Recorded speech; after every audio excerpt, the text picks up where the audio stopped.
Hola, buenas noches. Bienvenidos a una nueva emisión de Noticias Cámara de Representantes. Tenemos las reacciones luego del fallo de la Corte Internacional de Justicia de La Haya tras la demanda de Nicaragua. El litigio territorial lo empezó Nicaragua en el año 2013 por una presunta violación al derecho internacional y también por un litigio dictaminado el 19 de noviembre del 2012 por La Haya.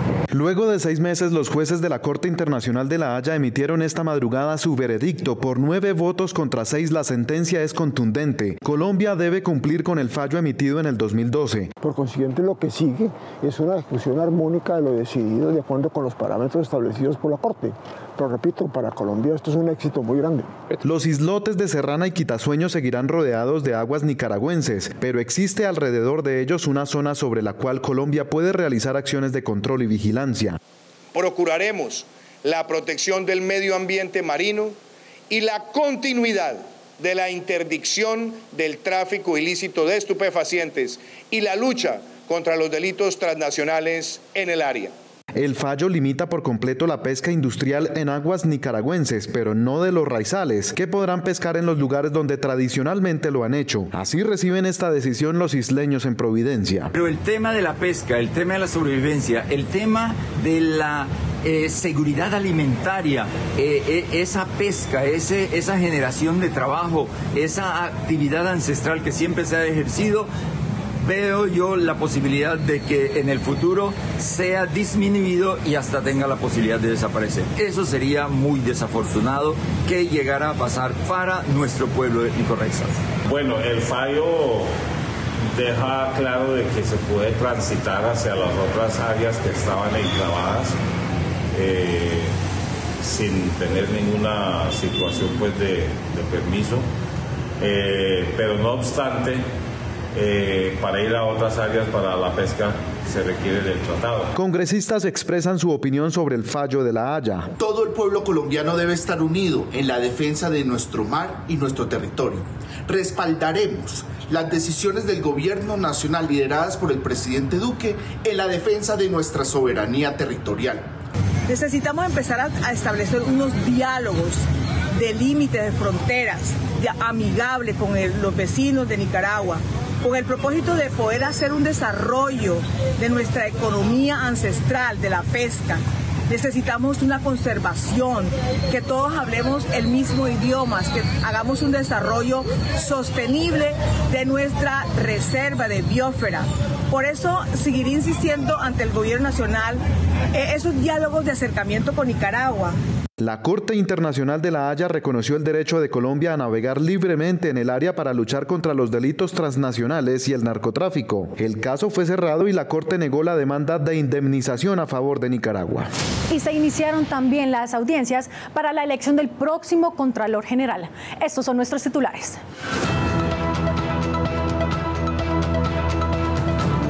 Candidatos a la Contraloría General fueron escuchados en audiencia pública en la Cámara de Representantes. Representantes reaccionan a la cifra de crecimiento en el mes de febrero. Avanza proyecto que busca modernizar el Departamento Administrativo de Estadística DANE.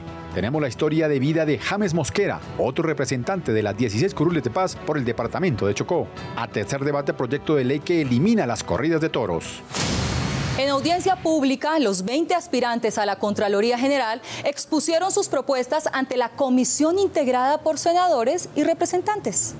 Por más de 5 horas, representantes a la Cámara y senadores que hacen parte de la comisión accidental que estudiará las hojas de vida de quienes aspiran a ocupar el cargo de Contralor General de la República, escucharon a los candidatos que esperan reemplazar al actual Contralor Carlos Felipe Córdoba. Precisamente en una audiencia pública, escuchando a todos los candidatos, dándoles el tiempo de explicar su hoja de vida, sus propuestas para la Contraloría General de Nación y evaluando precisamente cada una de estas intervenciones junto con sus hojas de vida, su experiencia, etcétera, para poder elegir de esa lista los mejores. Ellos muestran sus ideas, sus programas, los escuchamos, se le quiere ser honrado para ser un buen contralor, despercudirse de tanto político encima. Los 20 aspirantes al cargo de Contralor General hablaron acerca de la responsabilidad que tiene quien llegue al cargo. Hay otros aspectos esenciales hacia los cuales globalmente está girando la fiscalización, y es incluir 2 elementos adicionales: el componente ambiental,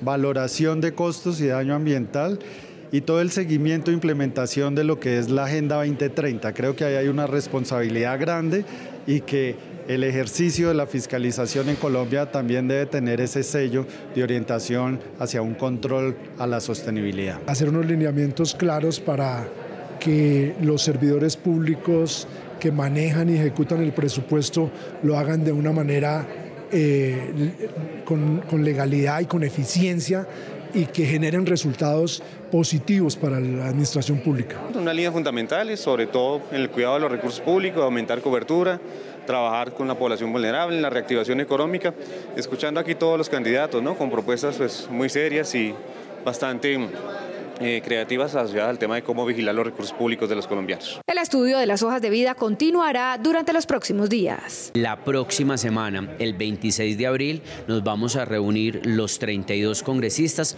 para tomar una decisión y definir los 10 nombres definitivos que van a ir al Congreso Pleno en el mes de agosto, y el próximo Congreso de la República, que se instala el 20 de julio, será quien defina quién será el nuevo Contralor General que va a liderar los destinos tan importantes de esta institución en materia fiscal. El periodo del actual Contralor General de la República termina en el mes de agosto, fecha en la que ya el nuevo Congreso habrá elegido a su sucesor. La plenaria de la Cámara escuchó a la Procuradora General Margarita Cabello y al Defensor del Pueblo Carlos Camargo, quienes entregaron el balance de la aplicación del Estatuto de la Oposición durante el último año. Ya son 3 años de la vigencia del Estatuto de la Oposición. En este informe del último año, con corte a mayo de 2021, la Procuraduría, en el seguimiento que hizo, llamó la atención de varios aspectos, como por ejemplo los recursos para el acceso a los medios de comunicación de estos partidos. Hay que facilitarles lo que llamamos algunos el denominado derecho de antena en radio y televisión, el derecho al acceso a espacios en prensa, medios de comunicación del Estado, para poder permitir la actividad crítica y fiscalizadora de la oposición frente a la opinión pública. Por su parte, el Defensor del Pueblo manifestó que se atendieron las denuncias sobre amenazas y riesgos a los partidos de oposición. Hemos emitido en el año 2021 y que conciernen a el ejercicio de la oposición política 5 alertas tempranas que tienen íntima relación con situaciones de riesgo advertidas por miembros de las agrupaciones políticas declaradas en oposición política. Desde la mesa directiva de la Cámara resaltaron la importancia de las recomendaciones hechas por la Procuraduría. Es un estatuto que seguro tendrá muchos temas por ajustar, muchos temas por mejorar, entre esos el tema de recursos para que los partidos que se han declarado en oposición tengan mayor participación en medios de comunicación, una mayor publicidad, resultar siendo más activos en este sentido. Y esa es una de las recomendaciones de la señora Procuradora y es un gran mensaje también para este gobierno que está terminando y para el gobierno que llegará a partir del 7 de agosto. En un año, Procuraduría y Defensoría volverán a presentar el informe del 4º año de aplicación al Estatuto de Oposición.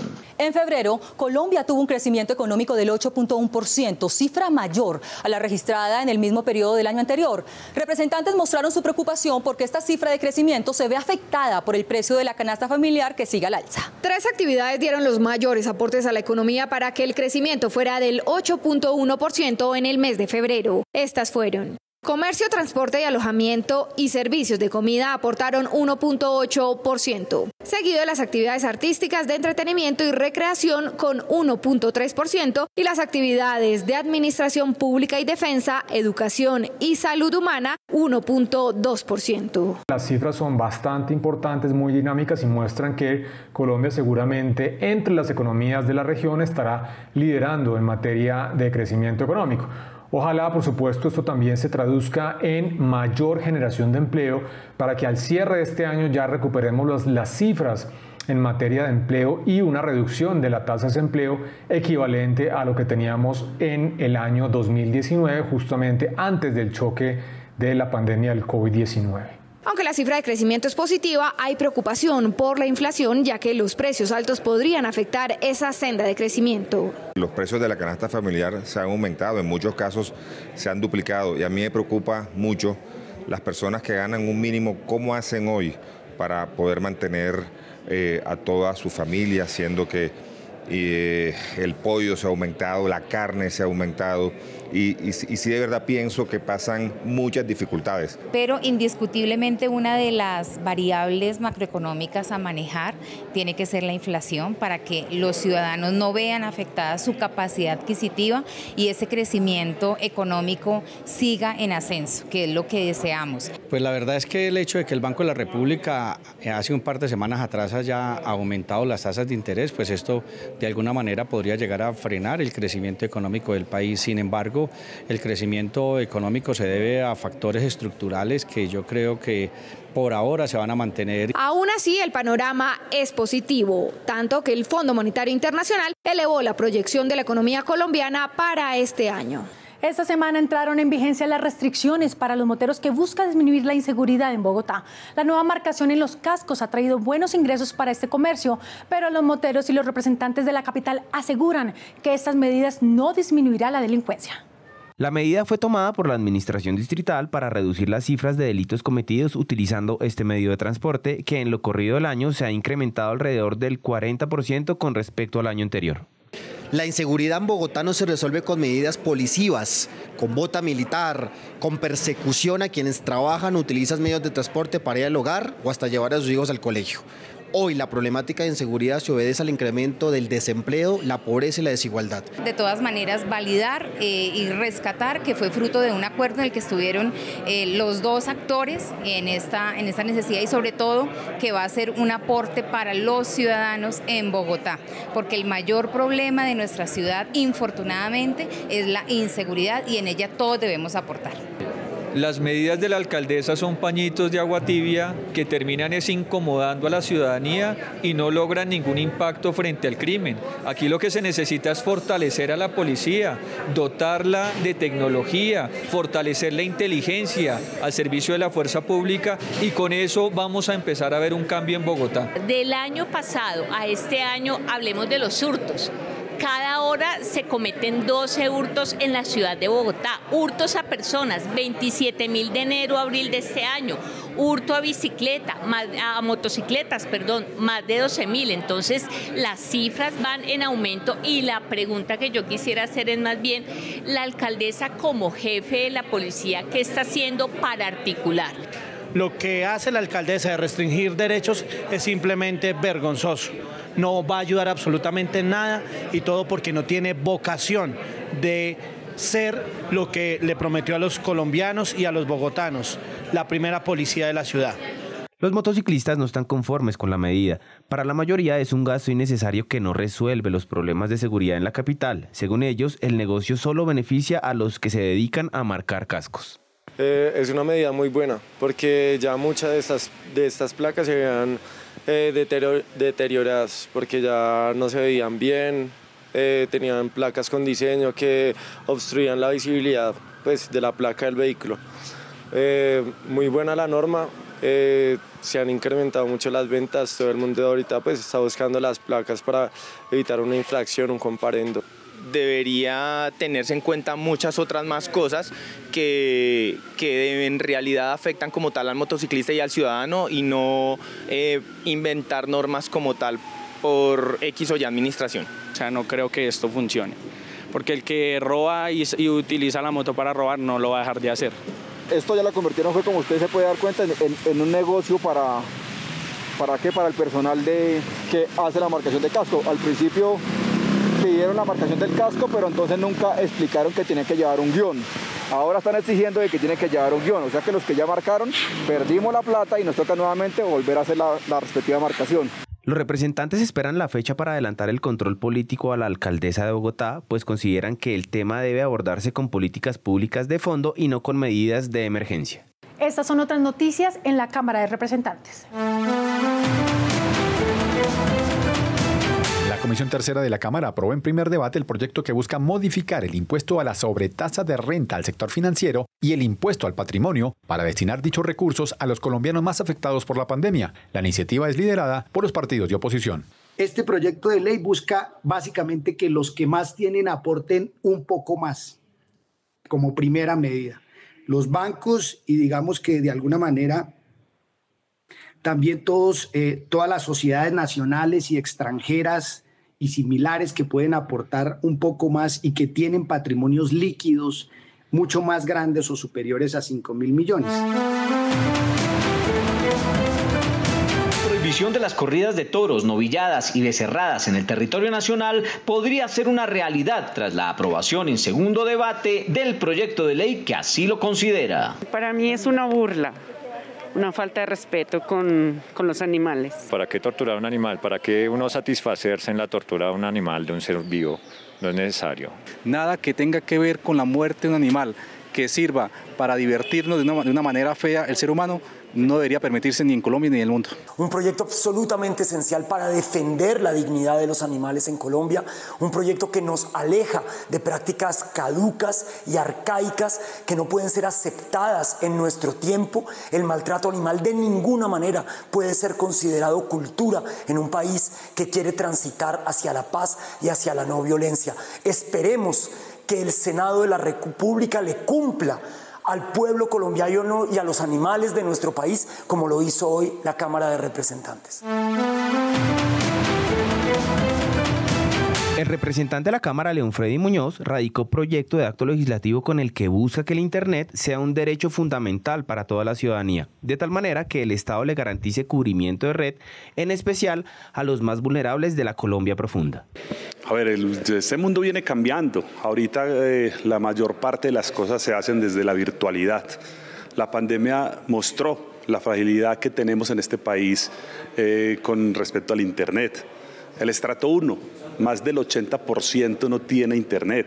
El estrato 2, más del 60% no tiene Internet. O sea, la mayoría de la gente humilde de este país no tiene Internet. La ruralidad no tiene Internet, sino solo el 8%. Esto demuestra que hay una fragilidad. La pandemia nos demostró eso, una necesidad. El representante a la Cámara, Nilton Córdoba, denunció graves deficiencias en la prestación de servicios de comunicaciones en el departamento del Chocó por parte de los operadores. El congresista realizará un debate de control político en donde citará a los prestadores del servicio, además del Ministerio de Telecomunicaciones. La comunicación es algo imposible. Tenemos semanas que tenemos comunicación 2-3 días. Hay semanas que comunicación un día. A partir del 18, o sea, el lunes, hasta hoy no tenemos comunicación. Y eso es totalmente inaceptable. En pleno siglo XXI, en un país que está diciendo que quiere ser el más desarrollado de América Latina en el 2030 y que el departamento del Chocó, un departamento estratégico para el país, no tenga comunicación. Más de 7 horas de trancón soportaron los turistas en la vía Bogotá-Girardot. Estuvimos en el lugar de la noticia y comprobamos los problemas que deben afrontar viajeros, comerciantes e incluso los organismos de socorro por los trabajos en la vía. Representantes de Cundinamarca tienen su propia opinión. Comerciantes y habitantes de la región del Sumapaz en Cundinamarca denuncian presuntas irregularidades en la construcción del tercer carril en la vía Bogotá-Girardot. Exigimos a la ANI que cumpla con la construcción de obras complementarias como son los puentes peatonales. ¿Cuántos niños, cuántos adultos tienen que fallecer? Por favor, no nos tomen más del pelo y vengan a construir estas obras complementarias. Han habido, por la mala señalización, han habido 3 muertos en el transcurso de un mes. A través de un plantón, la comunidad protestará en los próximos días. Sienten que sus derechos no están siendo garantizados. Un plantón donde toda la comunidad quiere levantar sus voces de protesta contra todas estas afectaciones que nos están perjudicando a toda la comunidad. Ellos llevan un dinero supremamente significativo por concepto de peajes que no son económicos, que han tenido inclusive aumentos exponenciales y necesitamos que cumplan con las obras de infraestructura. Organismos de socorro como los bomberos de Fusagasugá señalan que se registran incendios vehiculares que la concesión no atiende. Lo que ocurrió la semana pasada, un camión que se quemó en Granada, ¿no? Entonces, como no hay ningún tipo de convenio o contrato, pues nosotros no atendimos, porque el tema es ese, ¿no? Nosotros, pues, los recursos que están aquí son limitados de Fusagasugá. En el Congreso de la República, varios representantes a la Cámara manifestaron su inconformidad. Estaré haciendo seguimiento y control a los compromisos de la Vía 40 Express y a la ANI para que se cumplan las tareas pactadas con las comunidades en el corredor vial de Bogotá a Girardot. De ahí que hagamos este llamado a la Agencia Nacional de Infraestructura, al mismo concesionario y por supuesto al Ministerio de Transporte. Al momento se registran 18 puntos de obra y aunque en un comunicado de prensa la concesión Vía 40 Express señala que realizó gestiones para mantener la movilidad, miles de turistas experimentaron durante la pasada Semana Santa interminables trancones de más de 7 horas para poder desplazarse por el importante corredor vial. Avanzó en la Comisión Primera el proyecto de ley que busca modernizar los sistemas estadísticos del país. La iniciativa establece mejores fuentes de información y el uso de los registros administrativos para hacer más confiables los datos.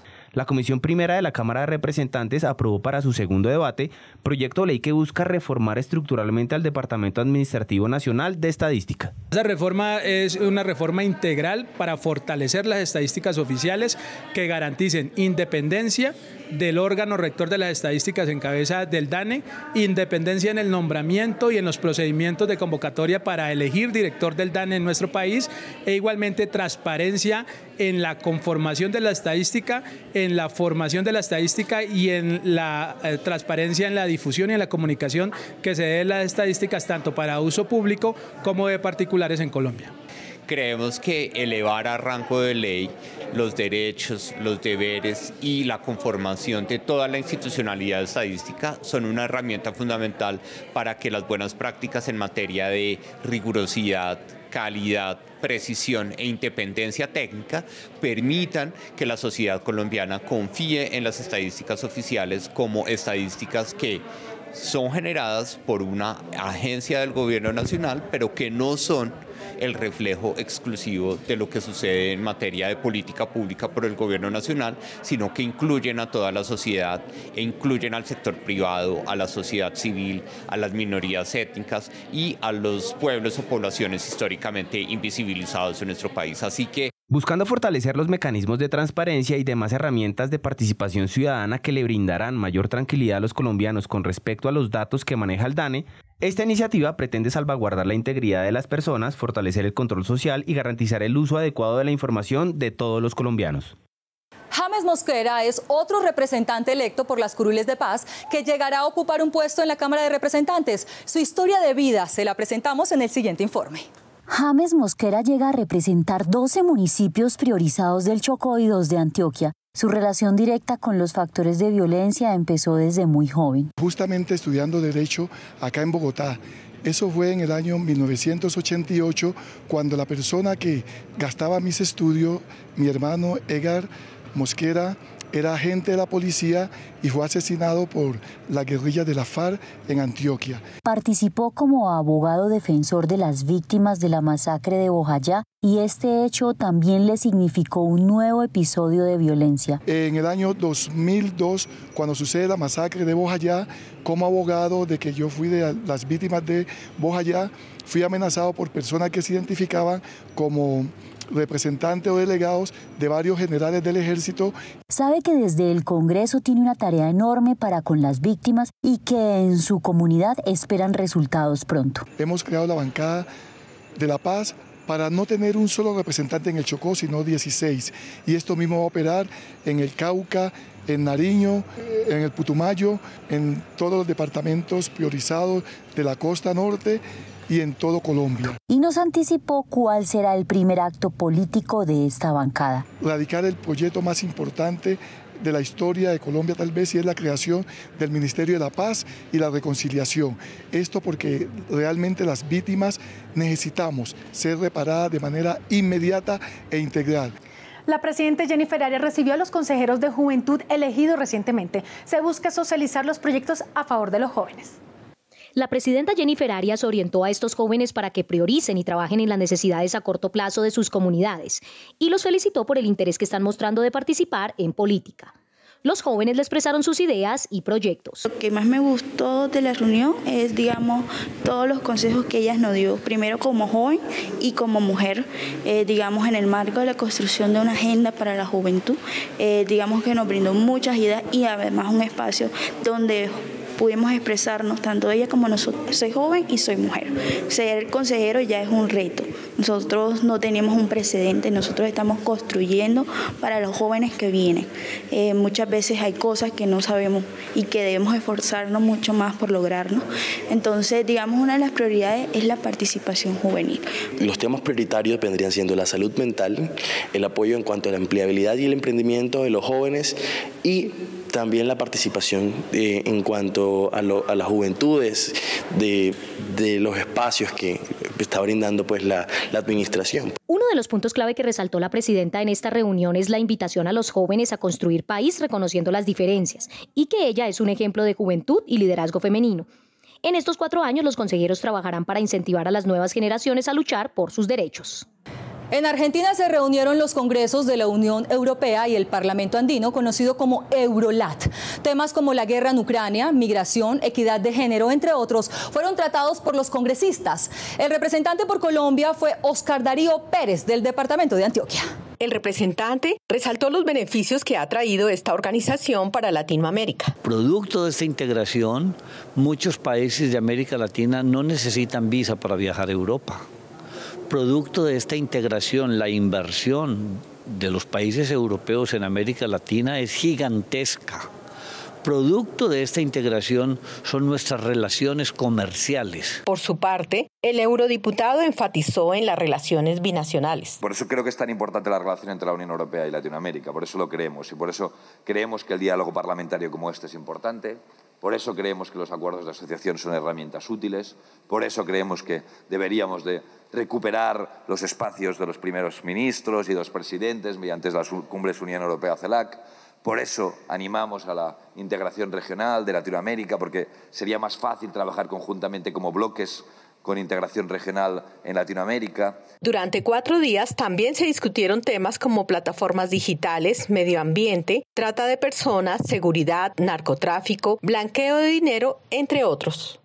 Está abierta la convocatoria para becas en maestría en salud pública para población indígena y afro. En la Cámara de las Oportunidades les contamos cuáles son los requisitos.